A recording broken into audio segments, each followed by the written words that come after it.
Monday. I'm Myra Bruce. I'm with Jonda on our podcast, and we just want everybody to know these are our Monday clothes.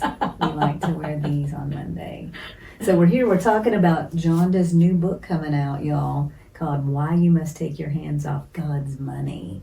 And we're going to talk about a chapter right now. We're going to talk about being a good steward. Now, that might be not a very familiar word for people, steward. So let's dive into that one. All right, so God entrusts to us our money. And as a believer, I believe that everything I have comes from Him. If you're not a believer, it's okay. Mm-hmm. But that's just my personal stance on that everything I have comes from Him. And it's my responsibility to take care of what He gives to me and to use my money wisely.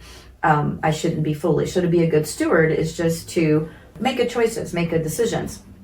And so there is, I think, the parable of the talents in the New Testament, and there's 3 examples, and two of them actually, I think, basically bury it. They're able to return what was entrusted to them, but there's no growth, there's no interest. It's just, I'm giving you back the $10 you gave me 2 weeks ago. Right. And then one of those actually works that gift, uses that gift, and expands that gift, grows that gift, so that when God comes back to him in the parable of the talents, He's not just giving him back the $10, He's giving him back 20 or maybe 25. And so I challenge you to do that. We need to be more responsible with the money that we're given. So that's what, being a good steward is, in my opinion. Also, are we talking about financial myths? So I want to hear, I know that people, they're going to have their what they think about financial stuff. So I know we could probably talk on the myths forever. We probably could. Because you even have another book that you've written. So financial myths are things that we have been taught from day one that aren't true. Mm-hmm. And that's a really bold statement. And I'm going to stand behind it wholeheartedly. Can you give us an example of what you think so that people would be surprised about? The financial plan, the financial spreadsheet that your advisor gave to you. Let me back up. So if you go to your financial advisor and you say, hey, I'm going to retire in 20 years. I want to take just a little bit of risk. I need to average 8% and I can afford to save $1,000 a month. That's where I'm at. What can I do? So they do this projection, right? And they say, all right, we're going to save $1,000 a month. We're going to grow it at 8% for 20 years. And by the way, I didn't do the numbers on this, so don't bet me. This is probably not exactly right. But they're going to come up and say, hey, retirement in 20 or 25 years, you're going to have $1 million in your account.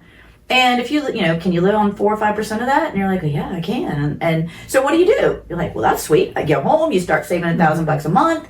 You're getting your statements, and you're averaging 8%, or maybe a little more, but you're close. Maybe a little less, but you're close to 8%, and you're getting close to retirement.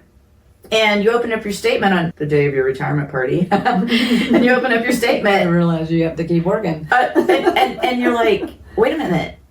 My 401k only has $650,000 in it. I'm supposed to have $1 million. What happened? I followed the recipe. I was supposed to get the cake. You know what I'm saying? I did the $1,000 a month. My statement said I was averaging 8%, and it's been 20 years. So here's the problem. And here's the bold statement I'm going to make, and then I'll explain it slightly. And then you're going to need to order the book to get the rest of the story. Yes. So truly, the financial plan that your advisor did for you, I don't care who your advisor is, if they used a future value calculator, which we all are trained to do, by the way, it's not worth the paper it's written on. No! And there's a reason behind that. Every future value calculator, again, I don't care whose you use, they're all designed the same way. There's a flaw in them, and it's a big one. And so, again, I'm not going to steal my thunder. Oh my goodness! Yes! And here's the funny thing, and I put this in the book, but after you do, so I'm going to tell you, go to Google and Google future value calculator. Do it right now. Pause the video. Do it right now. You're going to find a future value calculator. Put in $1,000 a month, or if they want to do it annually, $12,000 a year, 8% interest or 8% growth rate for 20 years. Use 20 segments and hit the go button, right? Then you're going to hit the report, and down at the very bottom, you're not going to believe this. There's this little disclaimer that basically says that they can't guarantee these results. What? And you're like, wait, what do you mean you can't? But you just gave me this projection. And they're like, no, we're not responsible for these results. This is just a hypothetical thing. So we are trained to use those future value calculators as a financial advisor. And I'm telling you, they're flawed and your plan's not worth the paper it's written on. Hey guys, don't forget to pre-order your copy of Why You Must Take Your Hands Off God's Money.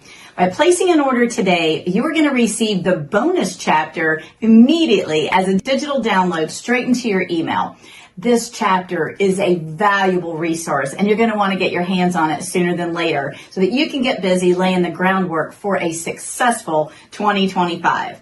You're also eligible to get a copy of my first book, What Susie Orman Isn't Telling You, in a bundle for an additional $3. Listen, guys, this book is still available today on Amazon for $21.95. So that is a savings of over 85%.